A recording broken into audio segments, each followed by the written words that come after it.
David, thank you so much for joining us here at SuperInvestor. Fascinating insights from you about how history and the past can help us predict the future, if you like. Patterns of repeat, in effect, understanding how we got here and the options we have ahead of us.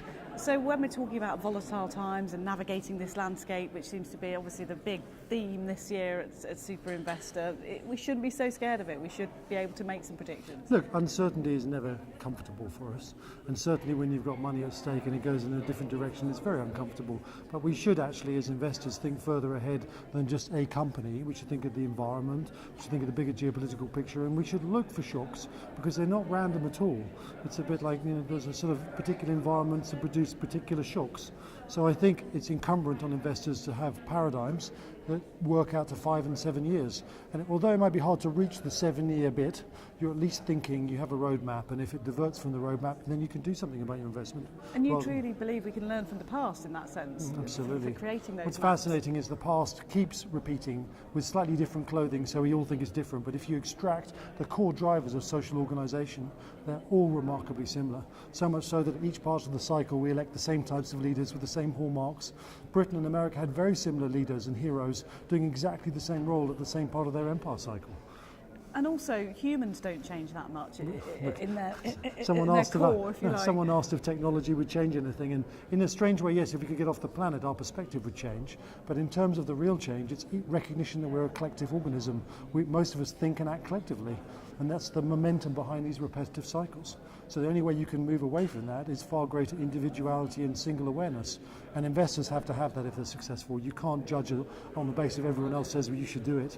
It should be your judgment and your appropriate measures to invest. And that's quite an intangible thing, isn't it? Yes, but it's the difference between good and bad investors over time. The rest of them are just taking advantage of a trend and getting lucky. The really good ones actually pick their trends, understand where they are on it, and they're able to modulate their risk. And that's really key.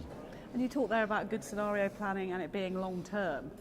Well, I always love bringing the private investors, equity investors, because you say to them, have you got a plan for 5 years? And they don't even think 5 months. So how can you take money, so you're focusing on a single business, but not look at the environment the business sits in and have a model to understand whether that's going well or not? That seems to be completely absent. Investors don't demand it, which I find very peculiar. Do you think there will be a shift towards more long-term thinking in this environment now? I think trauma creates innovation.